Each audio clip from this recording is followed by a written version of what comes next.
Hola, hola.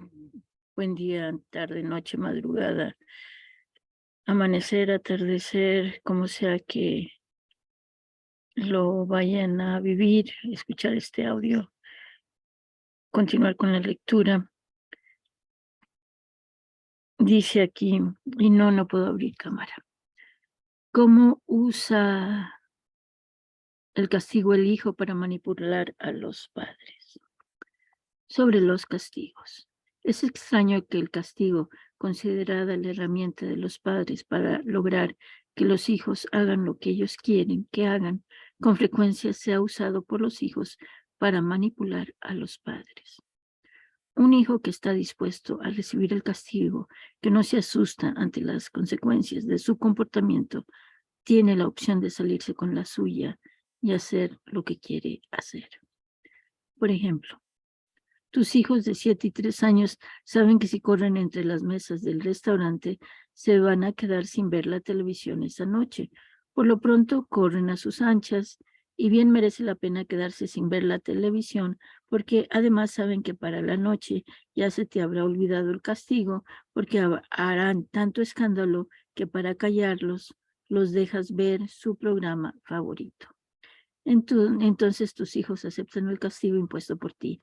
Se salieron con la suya. Aparentemente lo aceptan. Los castigos no funcionan, ni los físicos, golpear, abofetear, dar nalgadas, ni los emocionales, ya no te quiero, ni los que hablan de consecuencias. Si no lo haces, no comes helado, nieve, chocolate, ni los de prohibiciones, no sales. Si funcionara el castigo, no habría necesidad de cárceles. Entonces no funcionan porque en lugar de concentrarse en lo que tienen o no tienen que hacer, tus hijos se la pasan pensando en lo cruel, injusto y duro que eres con ellos. Recuerda, se activa su reptil y lo único que les interesa es sobrevivir, como lo hiciste tú en su momento. Las personas más castigadas se convierten en personas muy violentas. Violencia agresiva activa, gritar, golpear, patalear, escupir, empujar, o violencia agresiva pasiva, dejarse golpear o golpear encubierto. Pues se sienten injustamente tratados, atacados, se resienten y se sienten con el derecho de cobrársela, ojo por ojo, diente por diente. La ley de Talión. Entonces es un círculo sin fin. Los castigos, los castigas, se ofenden porque los castigas, porque no pueden responsabilizarse de lo que hicieron, porque no sienten que es su culpa. Al contrario, todos los demás son culpables, porque al gritarles tú, al castigarlos por algo que ellos no creen que estén haciendo mal, se convierten en tu víctima y eso genera enojo. Voy a leer este párrafo otra vez. Pues se sienten injustamente tratados, atacados, se resienten y se sienten con el derecho de cobrársela. Entonces es un círculo sin fin. Los castigas, se ofenden porque los castigas, porque no pueden responsabilizarse de lo que hicieron, porque no sienten que es su culpa. Al contrario, todos los demás son culpables, porque al gritarles tú, al castigarlos por algo que ellos no creen que estén haciendo mal, se convierten en tu víctima y eso genera enojo. Cuando el castigo es excesivo, como los castigos físicos o el aislamiento, producen hijos que negarán su conducta y o mentirán o harán cualquier cosa, rogar, llorar sobre, actuar, manipular, culpar a otros, amenazar para negar su participación. Bodenhammer, Parent, página 5. El castigo es inefectivo y poco fiable porque les permite a los hijos elegir. Pueden obedecer las reglas o pueden pagar una sanción por hacer lo que desean hacer. El castigo también les proporciona a los hijos temperamentalmente difíciles muchas oportunidades para manipular, provocar y controlar a sus padres y maestros. Bodenhammer, Parent, página 86. Recuerdo a un maestro diciendo, más vale pedir perdón que pedir permiso. Un poco de historia sobre el castigo y sus desventajas. Antes de la década de 1930-1940, era común que los padres aplicaran castigo físico para promover el control de esfínteres y el destete, y también para evitar que el niño se chupara el dedo pulgar o se masturbara. También el castigar pretendía evitar el trabajo de supervisar, pues al no supervisar había que asegurarse que se cumpliera la orden, y la manera de lograrlo, o así creerlo, era imponiendo un castigo. Pero el resultado es que se reta, sin darse cuenta, al hijo, o si no le gusta lo que se le está pidiendo que haga, prefiriendo asumir el castigo y resentirse. Después la escena comenzó a cambiar como resultado de la aceptación de las teorías psicoanalíticas. Skinner, 1938, fortaleció el argumento contra la aplicación del castigo cuando demostró que el castigo suprime, solo temporalmente, una fuerte conducta operante en las ratas. Para muchos especialistas en el cuidado de los niños, la conclusión parecía clara. Si el castigo no elimina la conducta indeseable y más bien causa problemas de personalidad, entonces el castigo no debe usarse. La aplicación del castigo puede provocar efectos negativos en el desarrollo social, además de problemas de personalidad en el niño, y las demostraciones actuales no fundamentan la creencia de que una aplicación moderada ayuda. El castigo no elimina la tendencia del niño a realizar determinados actos y solo hace que lo haga de otra manera, en otra ocasión, a escondidas. Sin embargo, el objetivo no es suprimir temporalmente la mala conducta, sino erradicarla, y el castigo no es la manera de lograrlo. Efectos del castigo.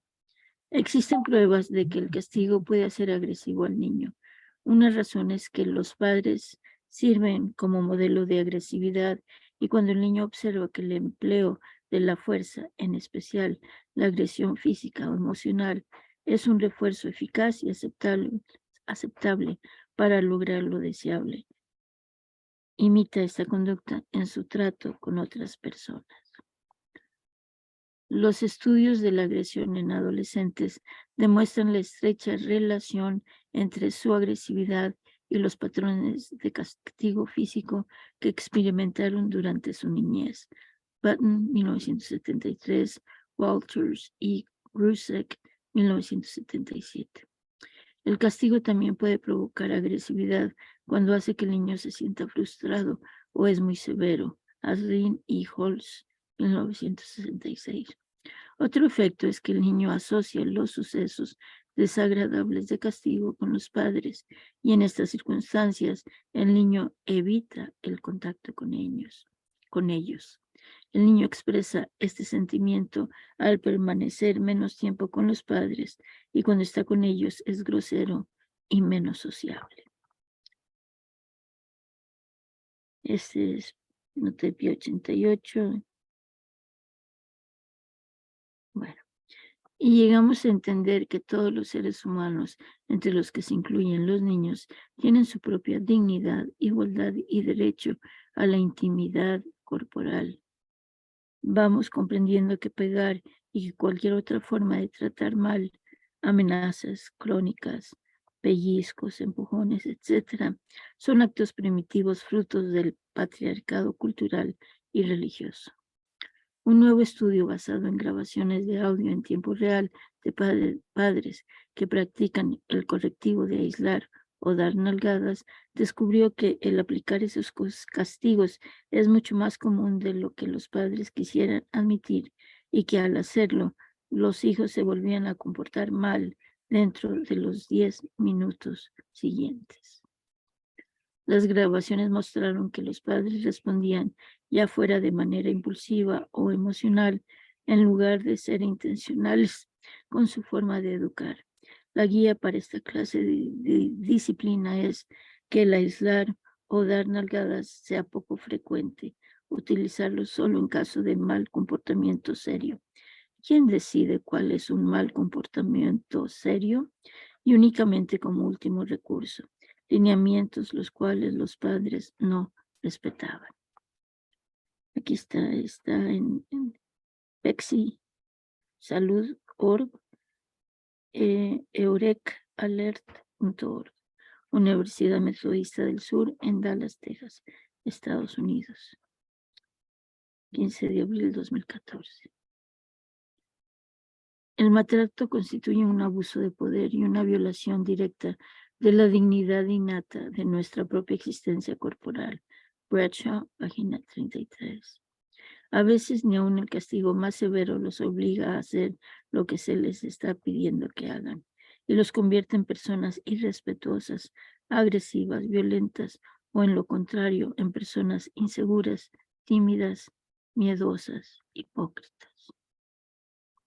La solución es estructurar su comportamiento a través de los elementos de la enseñanza, definiendo y declarando claramente las órdenes, monitoreando, revisando y supervisando que se cumplan, reconociendo de manera verbal y con muestras de afecto sus esfuerzos para hacer lo que les piden hagan.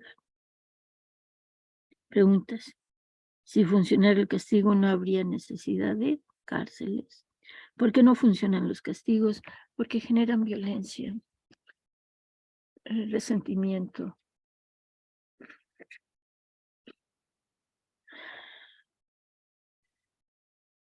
¿De qué dos maneras manifestamos nuestra violencia? De manera activa o pasiva. Activa golpeando, gritando, escupiendo. Pasiva haciendo cosas, golpeando por detrás. ¿Cómo se sienten nuestros hijos cuando los castigamos? Injustamente tratados.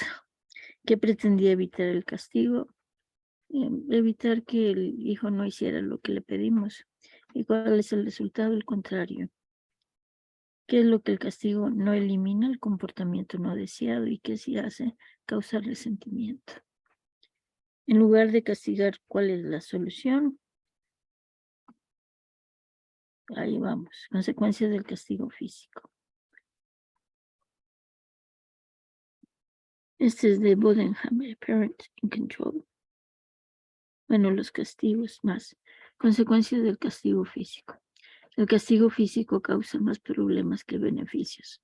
El uso de la disciplina severa y castigo físico ha sido objeto de investigación en los últimos años. La mayoría de los análisis ha probado que el castigo físico ocasiona más problemas que beneficios en pequeños y adultos, en cualquier persona. Se mire por donde se mire, una nalgada, una cachetada, un bofetón o pegarle a un niño no es la fórmula más efectiva para educar a los pequeños. El castigo físico hace daño no solo a ellos, sino también a los padres y a toda la familia. Los efectos y los riesgos, así como las consecuencias de una educación basada en la sanción física, son visibles a los ojos de todos. Efectos y riesgos de los castigos físicos a nuestros hijos. Paraliza la iniciativa del niño, bloqueando su comportamiento y limitando su capacidad para resolver problemas. Hace que el desarrollo mental de los niños sea más lento. No fomenta la autonomía de los niños. Ofrece la actitud violenta como un modo válido para resolver conflictos. Daña su autoestima. Genera sensación de minusvalía y promueve expectativas negativas respecto a sí mismo. Disminuye la posibilidad de que los niños rindan bien en la escuela. Les enseña a ser víctimas. Equivocadamente, muchos creen que la agresión hace más fuertes a las personas que la sufren y les prepara mejor para la vida. Pero sabemos que no solo no les hace más fuertes, sino más proclives a convertirse repetidamente en víctimas. 8. Interfiere en sus procesos de aprendizaje y por lo tanto en el desarrollo de su inteligencia, sus sentidos y su emotividad.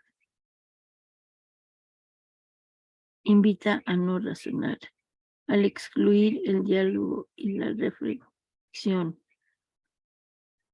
Dificulta la capacidad para establecer relaciones causales entre su comportamiento y las consecuencias que de él se derivan. Los hace sentir soledad, tristeza, rechazo y abandono. Incorporan a su forma de ver la vida una visión negativa de los demás y de la sociedad como un lugar amenazante. Incorporan a su forma de ver la vida una visión negativa de los demás. Aquí va una coma. Incorporan a su forma de ver la vida una visión negativa de los demás y de la sociedad como un lugar amenazante. Crea un obstáculo, un impedimento en la comunicación entre padres e hijos. Debilita los lazos entre padres e hijos. Daña los vínculos emocionales creados entre ambos. Les hace sentir rabia, rencor y ganas de alejarse de casa. Engendra más violencia. Enseña que la violencia es un modo adecuado para resolver los problemas. Hace que aumente la posibilidad de que los niños le peguen a otros niños y a sus propios padres. Aumenta el riesgo de que le peguen a sus parejas al ser adultos. Aumenta la probabilidad de conducta antisocial o criminal. Pueden presentar dificultades para integrarse socialmente, es decir, para ser amigos y jugar con los demás niños. No se aprende a cooperar con las figuras de autoridad. Se aprende a someterse a las normas o a transgredirlas. Pueden sufrir daños físicos accidentales cuando alguien pega, muerde, puede írsele la mano y provocar más daño del que esperaba. Efecto de los castigos físicos en los padres. El castigo físico puede producir ansiedad y sentimiento de culpa, incluso cuando se considera correcta la aplicación de este tipo de castigo. La violencia se expande. El empleo del castigo físico aumenta la probabilidad de que los padres muestren comportamientos violentos en el futuro en otros contextos con mayor frecuencia y más intensidad. Impide su comunicación con los hijos y deteriora las relaciones familiares. Cuando usan el castigo físico porque carecen de recursos alternativos, aparece una necesidad de justificación ante sí mismo y ante la sociedad al malestar por los efectos de castigo físico. En los niños y niñas se suma la incomodidad de una posición incoherente o no fundamentada. Efecto de los castigos físicos en la sociedad. La aplicación del castigo físico aumenta y legitima ante las nuevas generaciones el uso de la violencia en la sociedad. Genera una doble moral. A los adultos no se les puede agredir, a los niños sí. Voy aquí a hacer una pausa y regreso. Uy, dejé de compartir, ¿verdad? A ver, vamos a ver.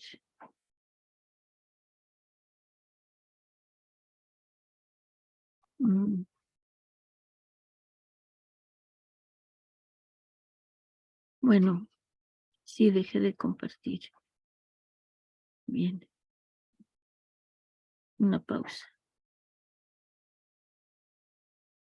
Bien, entonces estamos viendo lo de los castigos, de efectos de los castigos físicos en la sociedad. La aplicación del castigo físico aumenta y legitima ante las nuevas generaciones el uso de la violencia en la sociedad. Genera una doble moral. A los adultos no se les puede agredir, A los niños sí. A los adultos también, pero bueno.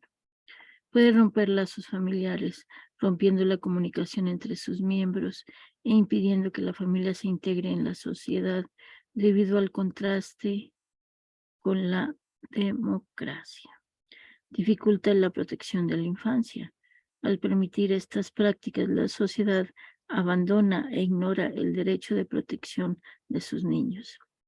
Se educan ciudadanos sumisos, condicionados a ser siempre víctimas o al contrario, agresores, siempre pegándoles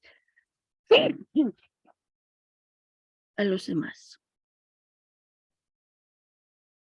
Esto contradice lo que dice la Biblia. No rehuses corregir al muchacho, porque si lo castigas con vara, no morirá. Proverbios capítulo 23, versículos 13-14. Bienaventurado el hombre a quien corrige, Señor, y lo instruyes en tu ley. Salmo 94, 12. Hijo mío, no tengas en poco la disciplina del Señor, ni te desanimes al ser reprendido por él, porque el Señor al que ama disciplina y azota a todo el que recibe por hijo. Porque el Señor al que ama disciplina y azota a todo el que recibe por hijo. Hebreos capítulo 12, versículos 5-6. Y aquí, cuán bienaventurado es el hombre a quien Dios reprende.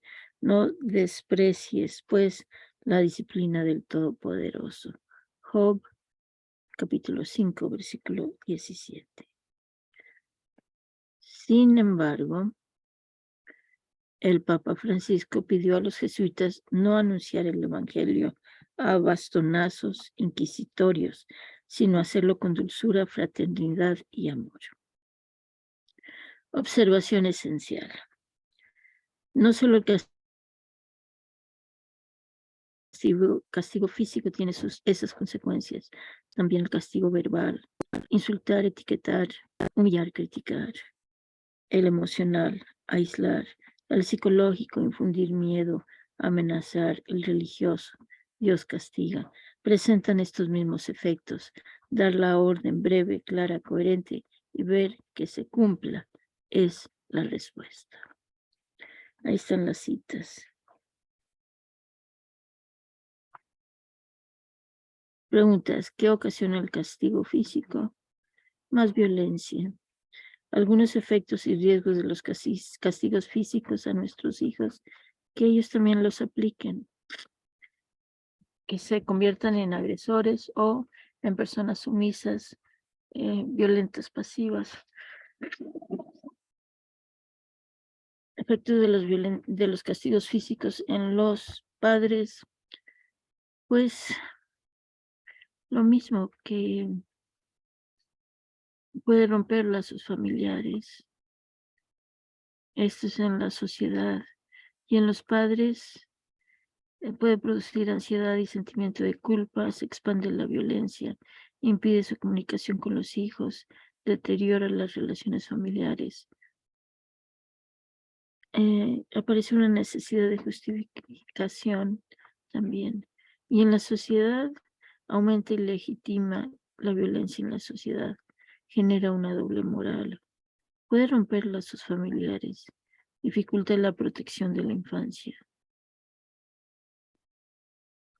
Y se educan ciudadanos sumisos, condicionados a ser siempre víctimas o, al contrario, agresores, siempre pegándole a los demás. Bueno, ¿cómo pide al Papa Francisco se anuncie el Evangelio? De manera suave, con dulzura, fraternidad y amor. ¿Y cuál es la respuesta? La observación importante es esta, que no solo el castigo físico tiene esas consecuencias, también otros castigos.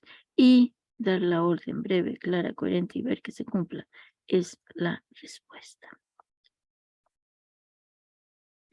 Un poco cambiando de tema, ¿qué tanto sabes sobre la sexualidad?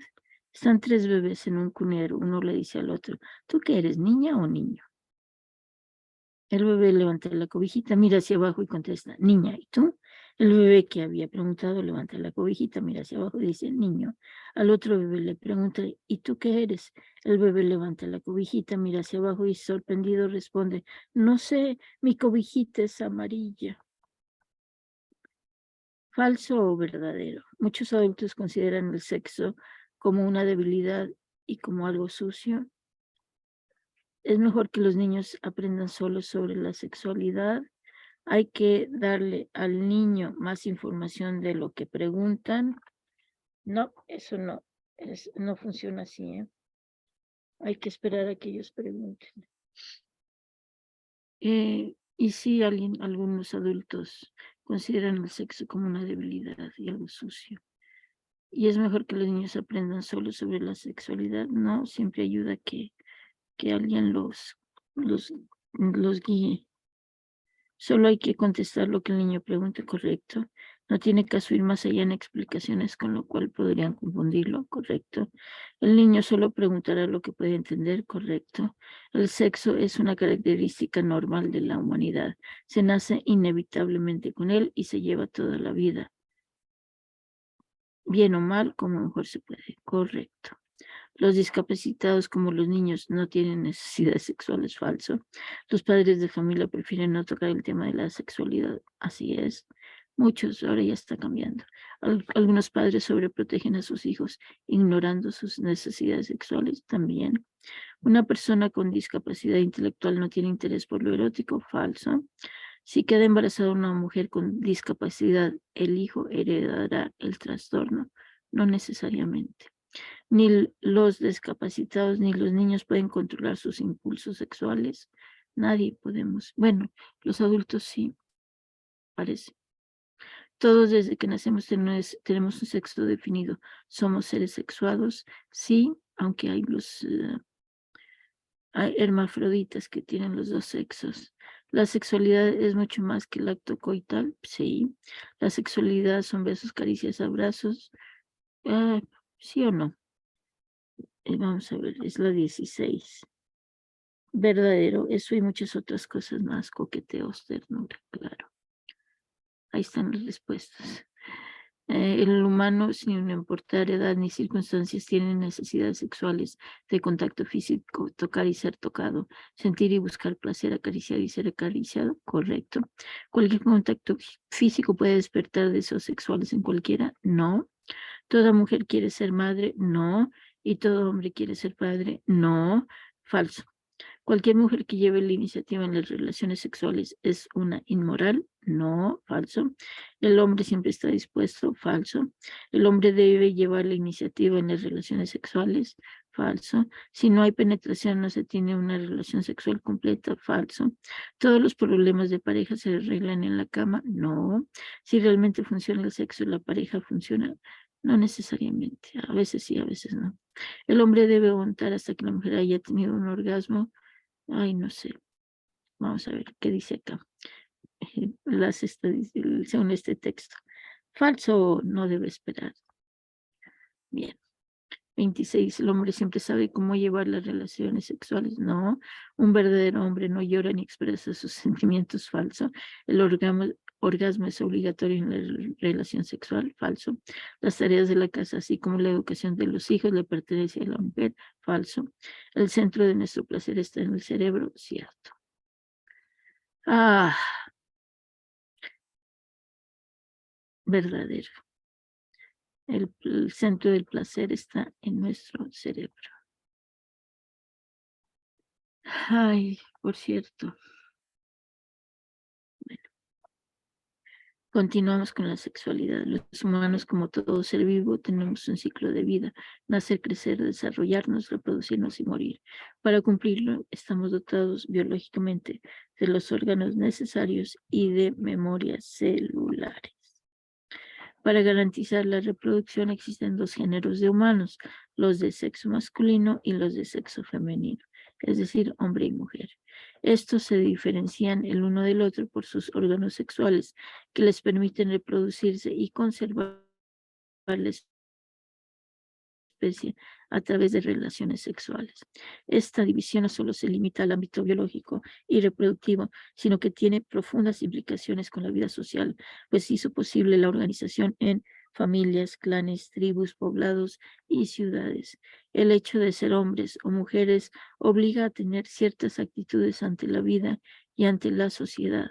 Por ello, la idea que se tenía de relacionar el sexo únicamente con la reproducción ha cambiado. Así, la actividad sexual dejó de ser solo la unión macho y hembra, convirtiéndose en una actividad en la que se involucran emociones, sentimientos, aspectos y condiciones sociales, valores culturales y valores personales. En otras palabras, surgió la sexualidad. A lo largo de la vida, los humanos construimos nuestra sexualidad a través de nuestras experiencias personales, familiares y sociales. Estas nos hacen sentir y tener una actitud frente a la vida como hombres o mujeres. Así, la sexualidad es una combinación de condiciones biológicas, psicológicas y sociales que en gran medida determinan la forma de pensar, de sentir y de actuar de los individuos. Cuando se formaron los primeros grupos sociales, el trabajo se distribuyó tomando como referencia la diferencia de sexos. Durante muchísimos años, esta forma de organización se conservó así. Al creerse que uno de los sexos, generalmente el masculino, era superior al otro. A pesar de los grandes avances sociales, científicos o técnicos de la humanidad, pocos se ocuparon de comprobar qué tan cierto era dicha afirmación. El estudio científico de la sexualidad ha permitido conocer que no es un asunto único de los adultos, pues está presente en formas diferentes a través de todas las etapas de la vida del hombre y de la mujer. Tampoco es un asunto limitado a hombres o mujeres, ni circunstancias, ni circunscrito al campo de la procreación, sino una experiencia plena que hombres y mujeres deben aprender a vivir y disfrutar con la responsabilidad propia de las diferentes etapas de la vida. ¿Cuál es nuestro ciclo de vida? Bueno, primero nos engendra nacer, crecer, reproducirnos y morir.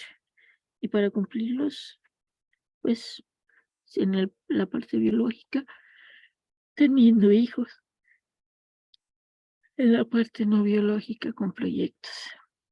¿Qué existe para garantizar la reproducción? La atracción. ¿Cómo es que se conserva la especie? A través de la sexualidad.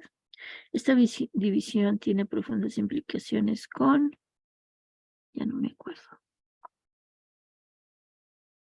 Vamos a ver. Con la vida social. Por cierto, eso de decirle al niño lo que necesita saber o a la niña, un chiste que ya creo que cada vez es más obsoleto.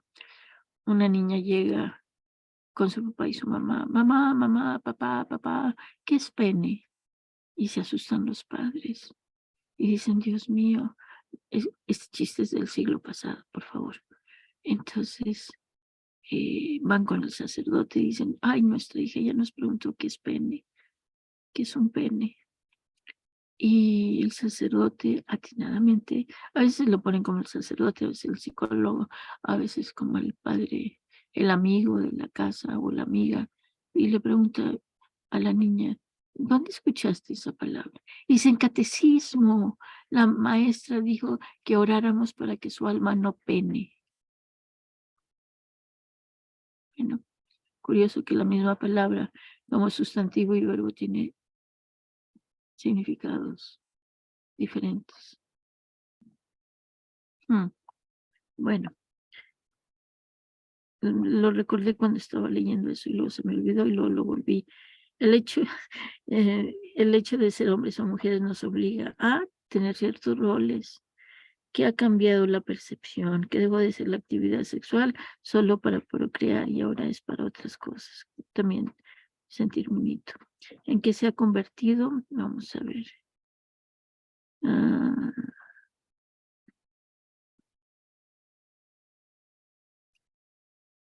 Aquí está.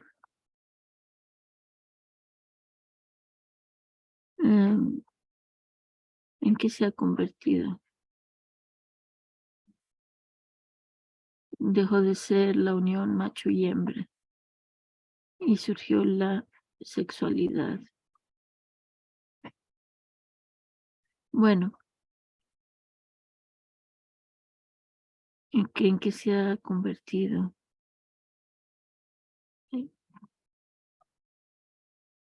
En algo que está en todas las etapas de la vida de las personas. Construimos nuestra sexualidad a través de aquí.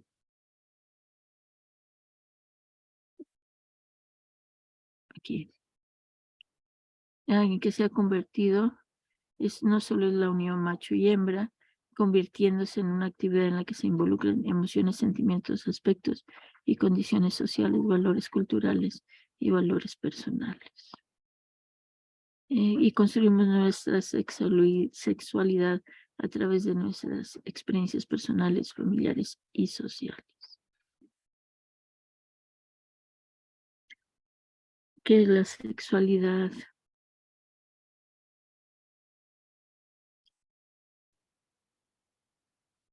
Vamos a ver. La sexualidad es una combinación de condiciones biológicas, psicológicas y sociales que determinan la forma de pensar, de sentir y de actuar de los individuos. Eso es lo que es la sexualidad. ¿Qué determinan esas condiciones? Pues el trabajo se distribuyó tomando como referencia la diferencia de sexos.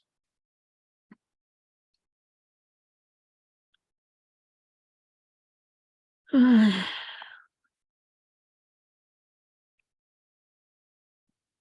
¿cómo se distribuyó el trabajo?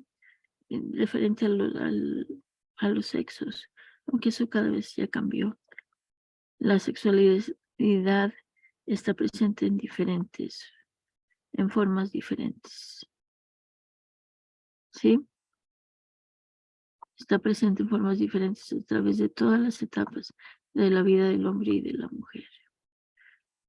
Tampoco es un asunto limitado a hombres o mujeres, ni circunscrito al campo de la procreación, sino una experiencia plena que hombres y mujeres, también adolescentes y niños, deben aprender a vivir y disfrutar con la responsabilidad propia de las diferentes etapas de la vida. Bien. La sexualidad evolucionó con la mentalidad del ser humano. Comenzó en la prehistoria como una simple satisfacción del impulso reproductivo. Luego ocupó un sitio en las creencias religiosas. Más tarde fue perseguida y reprimida por la sociedad y la religión también. Después, a finales del siglo XIX, el psicólogo Sigmund Freud dio a conocer sus revolucionarias teorías sobre la sexualidad humana que conmocionaron la mentalidad de la sociedad occidental. Las teorías del médico vienés causaron bastante escándalo y consternación. Por ejemplo, las madres se sobresaltaron cuando Freud afirmó que sus bebés experimentaban deseos sexuales con el contacto de sus pechos. Los machistas se enfurecieron al escuchar que sus conductas ocultaban tendencias homosexuales inconscientes. Lo positivo fue que estas explicaciones de la conducta condujeron a una verdadera revolución sexual.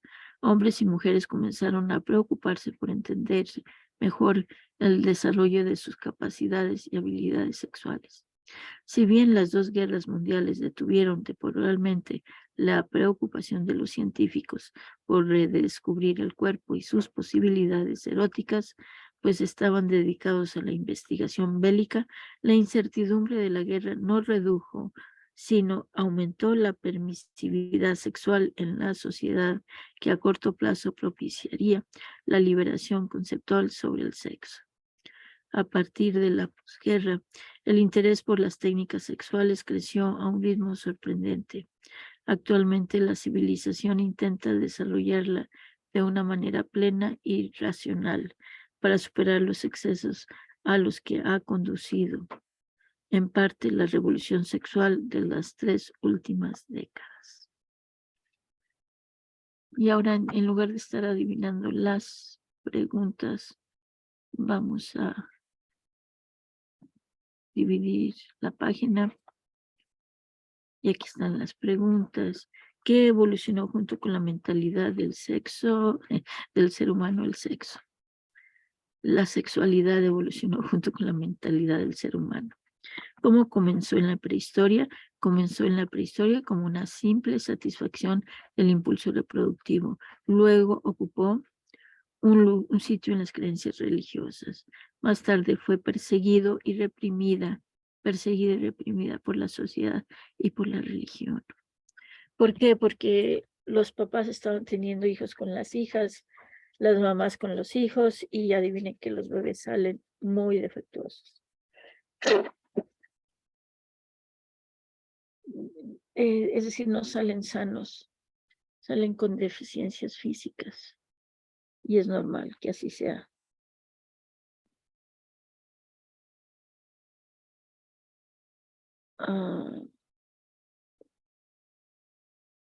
Bueno,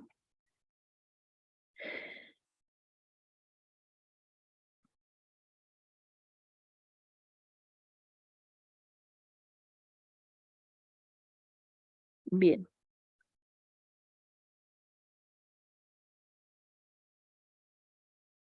Estoy respondiendo mensajes, disculpen, es que tengo sesión al dato. Bueno, vamos a ver. Y más tarde,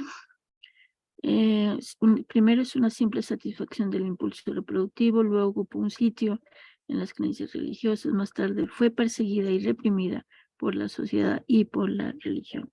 Las madres se sobresaltaron cuando el señor Freud afirmó que sus bebés experimentaban deseos sexuales con el contacto de sus pechos. Sin embargo, fue el señor Hellinger el que descubre que no solo es por eso el motivo, sino que ese hijo está identificado con un amor anterior de esa madre. Y de ahí la importancia de hacer cierres, que en otro video hemos visto, en otra clase. Ahora, ¿qué fue lo positivo de estas explicaciones? Pues, vamos a ver. Vamos a ver dónde estás, aquí estás. Lo positivo fue que estas explicaciones de la conducta condujeron a una verdadera revolución sexual, a una investigación, a una búsqueda, a un encuentro. Bien, vamos a ver, entonces, quitamos ahora la división. Muy bien. Por años el tema de la sexualidad ha sido un tema controversial a raíz de creencias y religiones diferentes con ideas filosóficas, invitando a las personas a la separación de alma y cuerpo.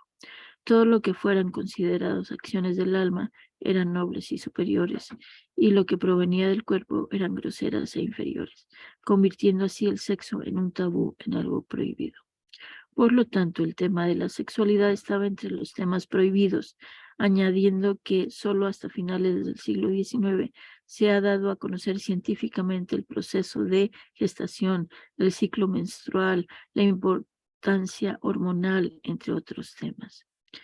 El niño pregunta y los padres deben responder para poder sacudirse las cadenas de tantos tabúes con los cuales la humanidad ha cargado por años. Se tiene que ser claro y conciso. Solo la verdad cambia situaciones que se pueden complicar con mala información a una respuesta inadecuada al niño y que conllevará de una confusión a otra. ¿Qué decirle a un niño de 4 años sobre sexualidad? ¿Qué lenguaje puede ser comprensible para él? ¿Se puede dar respuestas sobre sexo a un niño de 4 años? Según especialistas en la materia, se deben dar respuestas. Nunca dejar al niño con la duda y no dar cabida a que otros pequeños con mala información influyan en él negativamente. Todavía en estos tiempos existen sociedades o religiones en las cuales el tema de la sexualidad no se toca ni por equivocación. La mayor parte de la sociedad está de acuerdo en la educación sexual del menor.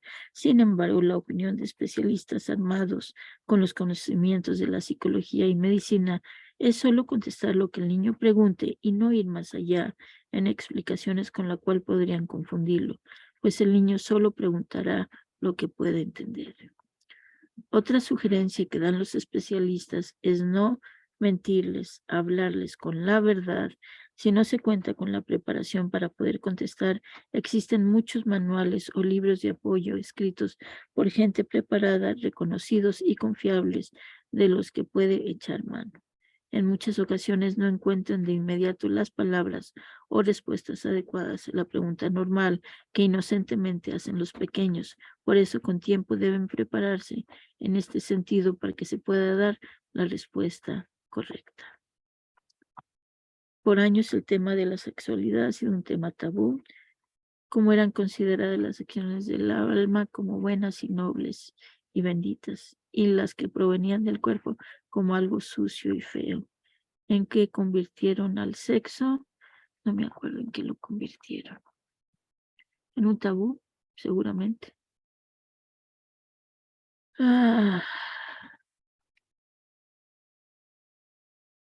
Vamos, en un tabú, sí, en algo prohibido, correcto. Hacia finales del siglo XIX se ha dado a conocer, sí, más sobre la sexualidad y las inquietudes. ¿Qué hace el niño y qué deben hacer los padres? El niño pregunta y los padres responden. Solo que cambian las situaciones, la verdad. Según especialistas, se deben dar y nunca dejar y no dar. Se deben dar explicaciones, nunca dejar de dar explicaciones y no dar explicaciones de más. Que existen todavía en estos tiempos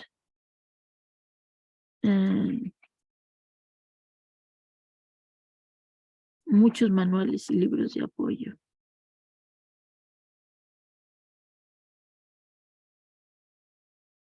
Según la opinión de especialistas, solo hay que dar lo que piden y no ir más allá. El niño solo preguntará lo que es capaz de entender. ¿Cuál es otra sugerencia que dan los especialistas? Que nos preparemos. ¿Qué existe si no se cuenta con la preparación manuales? ¿Cómo debemos prepararnos? Estudiando, con tiempo. La sexualidad es un tema que no pertenece solo a los adultos, sino también a los niños. Obviamente el tema no será abordado de la misma forma. La sexualidad adulta es diferente a la de los niños, puesto que la fuente de satisfacción o placer varía según la edad y el desarrollo psicosocial de las personas. La familia es considerada la principal responsable de la educación sexual de los niños. Ciertamente, hasta la actualidad en los hogares no se aborda la sexualidad con naturalidad. Existe una resistencia emocional por parte de los padres al tratar estos temas, pues es lo que ellos mismos han aprendido de sus propias familias. Hay una barrera en la comunicación entre padres e hijos por considerar a la sexualidad como un tema tabú y por el poco conocimiento sobre aspectos biológicos, anatómicos y cambios respecto a la sexualidad de las personas. Los padres deben tratar estos temas como algo natural, pues forman parte del crecimiento de todo ser humano. Así estaremos promoviendo la salud mental y el desarrollo de una sexualidad sana. Para entender mejor los aspectos que comprende la sexualidad, es necesario conocer algunos temas básicos. De esta manera será más fácil y sencillo brindar una educación sexual adecuada a los niños. Como adultos debemos saber hablar de sexo y sexualidad no es lo mismo, pero sí están íntimamente relacionados. La sexualidad se refiere a la dimensión social, afectiva y física de la persona en su relación de intimidad y placer con otra persona. Se expresa a través de sentimientos, pensamientos, fantasías, creencias, actitudes, actividades, normas y valores y se inicia desde el nacimiento. La sexualidad comprende aspectos físicos como el desarrollo del cuerpo, cambios asociados con la pubertad y procesos fisiológicos como la masturbación, la ovulación y la eyaculación. pero también comprende aspectos sociales y culturales. Es considerada como la expresión psicosocial de las personas como seres sexuales en una sociedad, cultura y tiempo determinado.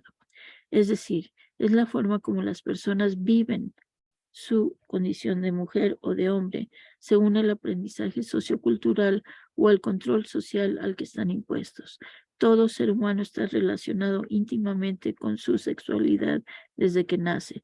Los bebés experimentan placer cuando succionan el pecho de la madre o partes de su propio cuerpo.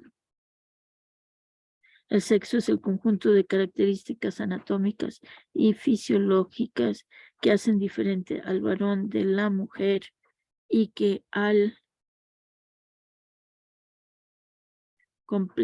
complementarse tienen la posibilidad de traer un nuevo ser al mundo. Ministerio de Educación del Perú, 1997. La sexualidad se inicia desde el nacimiento. Diversos autores señalan que la sexualidad es un proceso que se manifiesta desde el nacimiento. Es parte inherente de todo ser humano. El niño siente placer sexual desde los primeros meses de vida, debido a que existen zonas erógenas en su cuerpo.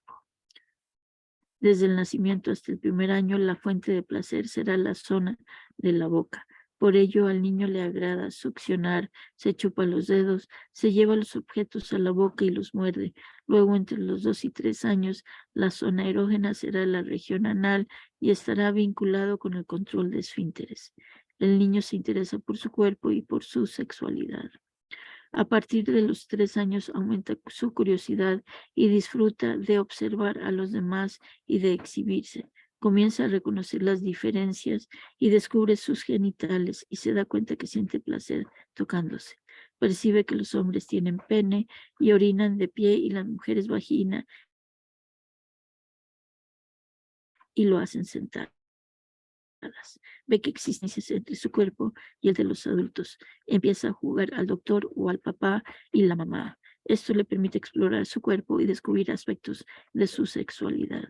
¿Cómo responder las preguntas y curiosidades de los niños? Los niños tienen muchas curiosidades y preguntas.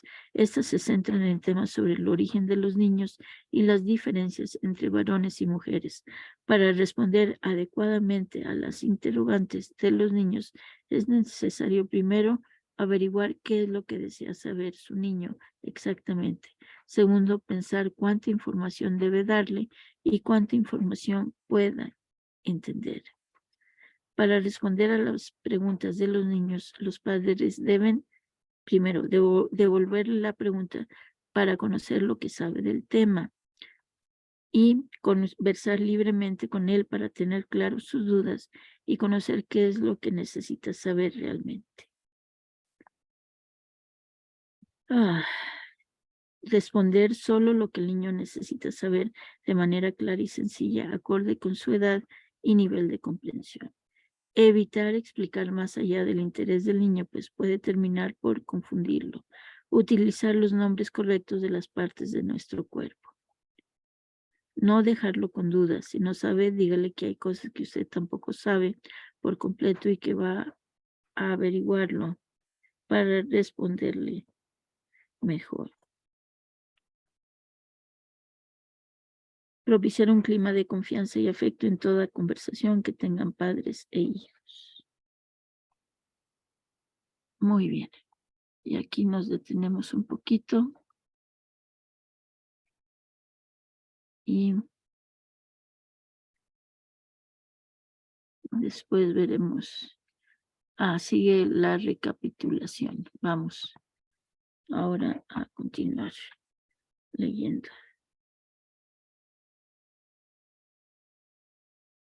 Vamos a compartir pantalla otra vez porque dice recapitulando. Recapitulando, la sexualidad es un aspecto central del ser humano presente a lo largo de su vida. Abarca al sexo, a las identidades y a los papeles de género. También contiene al erotismo, que significa la capacidad que tenemos para sentir placer o gozo, que incluye al autoerotismo, caricias y estimulaciones que uno mismo puede darse y que puede presentarse de diversas formas como el bailar, sentir la arena, ver fotos, escuchar palabras, también masturbarse, por supuesto, etc.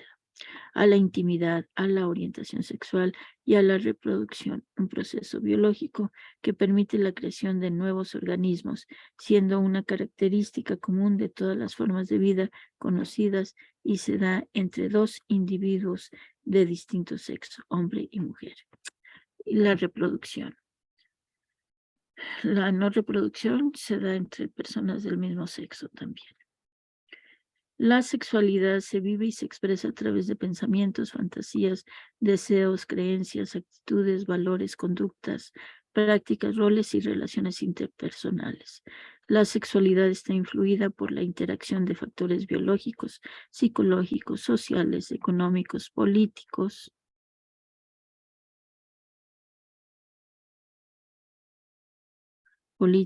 culturales, éticos, legales, históricos, religiosos y espirituales. Es el conjunto de características psicológicas, sociales y culturales, socialmente asignadas a las personas. Y aunque puede incluir todas estas dimensiones, no todas ellas se expresan siempre. Estas características son históricas, se van transformando con y en el tiempo y por tanto son modificables. Las personas nacemos con un sexo determinado y por ello somos tratados y educados desde pequeños de diferente manera. Aprendemos de nuestras familias roles y conductas que se supone deben de ser de mujer o de hombre. Tenemos la capacidad de amar o querer. Es ese sentimiento por el cual una persona es importante para nosotros.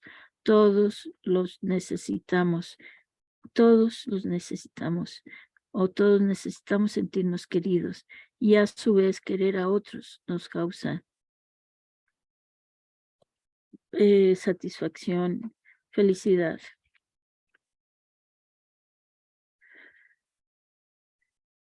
En el núcleo familiar, los hijos comienzan a tener un sentido de identidad y un sistema de valores y modelos para imitar en sus relaciones. El afecto entre hermanos, los juegos, la vida en común, la solidaridad y las peleas nos enseñan a establecer relaciones con otras personas. Y ahí está de dónde lo saqué esto. Últimas consideraciones. Prohibir el sexo solo lo hace más interesante. Esta frase es la que predomina en las personas a nivel mundial. Sabemos que somos seres curiosos. Cuando algo es prohibido, más queremos saber de qué se trata. Y aquí lleva acento. Nadie aprende de las experiencias de otros. Esta frase es tan común y sin embargo no le hacemos caso. La sexualidad humana es tan compleja que resulta casi imposible etiquetarla, clasificarla y definir exactamente qué es bueno y qué es malo. Pues cuando hay consentimiento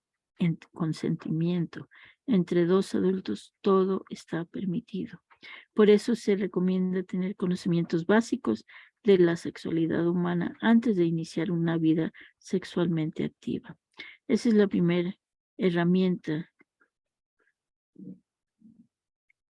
que debemos aprender. Luego de ello viene el condón y sus métodos de protección para evitar ya sea embarazos no deseados, infecciones por transmisión sexual o mal emplear las reglas, normas, derechos y deberes de la sexualidad humana, como por ejemplo la violación, el abuso de poder sexual y respetar las barreras de cada individuo, etc. Bien, detenemos otra vez aquí eh, la y viene otra, ¿cómo se dice? Ah, creo que aquí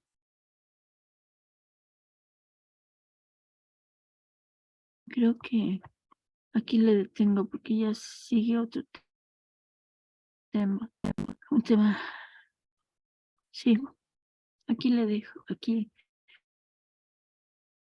dejamos porque sigue lo sobre el incesto, sobre las dinámicas del incesto. Y en el otro viene la cita que no compartí con ustedes, donde pueden ver lo del tabú de la educación sexual. Entonces voy a compartir esa cita. Aquí está. Ahí está, miren. Blogs, el Heraldo, rompiendo el tabú, 2014, el tabú de la educación sexual. Y sobre las dinámicas del incesto, lo vemos en el siguiente video, en la siguiente parte de la lectura.